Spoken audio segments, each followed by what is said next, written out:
Les enjeux du patrimoine, en partenariat avec l'Anacofi.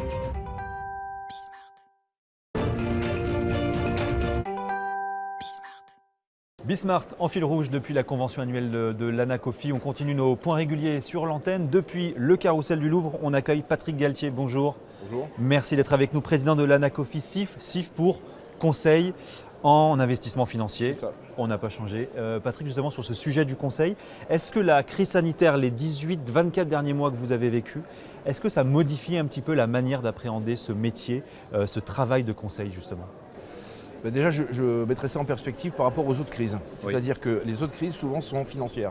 Et donc, on fait intervenir un conseiller d'investissement sur ses capacités, sur sa technique à appréhender une gestion de patrimoine sur le patrimoine de ses clients. Et sachant que la finance peut créer un problème. Là, le problème, il ne vient pas de la finance, il vient de la santé ou il vient de la guerre en Ukraine récemment. Et du coup, le client qui est en face de son portefeuille n'a pas la même réaction quand c'est la finance qui part un peu en cacahuète ou si c'est exogène. Donc typiquement là c'est la santé, d'abord sa santé à lui compte avant tout, y compris avant son portefeuille, et deuxièmement ça lui permet de relativiser un peu les secousses qu'il subit. Et d'ailleurs ceux qui ont des nerfs, ils ont racheté un peu juste après la découverte du vaccin, et il y en a qui se sont fait des grosses plus-values. Donc voilà. Et donc si vous voulez, sur le plan psychologique, c'est pas la même chose qu'une vraie crise financière comme on a pu en connaître lors d'un krach dans les années précédentes. Et justement, on parle du contexte macro, alors particulièrement sombre, hein, bien sûr. On est en lendemain d'une crise sanitaire, pas tout à fait terminée d'ailleurs, un contexte aussi international, européen très très tendu, avec donc des marchés avec des modalités exceptionnellement fortes.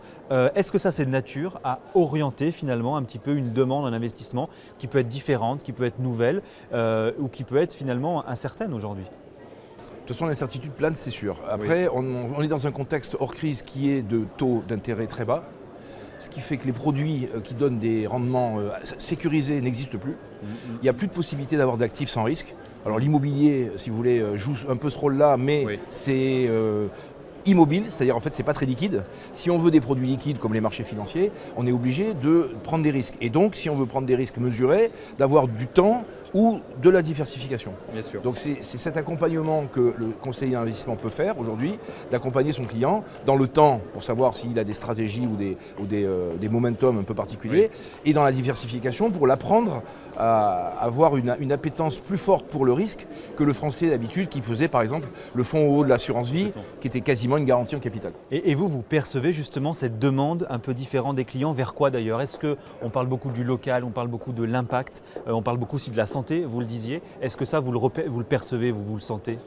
C'est-à-dire que la crise, pour reprendre mon argument d'avant, le fait que ce soit une crise un peu sur un secteur particulier de la santé, ça met en cause d'autres enjeux. Et du coup, on s'est aperçu que par exemple, on ne pouvait pas s'approvisionner en médicaments, qu'il y avait des ruptures de chaîne sur de la production, et que donc le client qui veut se concevoir dans une période de moyen long terme, il veut pérenniser l'argent qu'il va investir. Et typiquement, les critères ISG et ESR vont établir un cercle vertueux entre l'investissement de moyen long terme pour arriver à ce que ça soit cohérent et confortable. Bon allez, en 10 secondes, on est déjà au mois d'avril, mais votre bon conseil de l'année 2022 en matière d'investissement, lequel ce serait ? Les actifs sans risque ne rapportent plus, donc on est obligé de se diversifier. Il faut sûrement faire le choix dans des actifs risqués pour ceux qui ne sont pas encore valorisés. Donc la technique value est pas mal. Et si on n'a pas besoin de liquidité, l'immobilier, notamment les SCPI, ça reste quand même un fondamental, sans avoir trop besoin de gestion pour des gens âgés qui ont besoin de revenus par exemple. Mais typiquement, il faut absolument diversifier son portefeuille, sinon l'inflation érode et va éroder le pouvoir d'achat de notre capital et de nos revenus. Bon, des investissements, des conseils en investissement tout au long de cette journée conventionnelle de l'Anacofi, donc dans laquelle se trouve Bismart. On vous fait les petits points réguliers tout au long de la journée sur l'antenne de Bismart depuis le Carrousel du Louvre.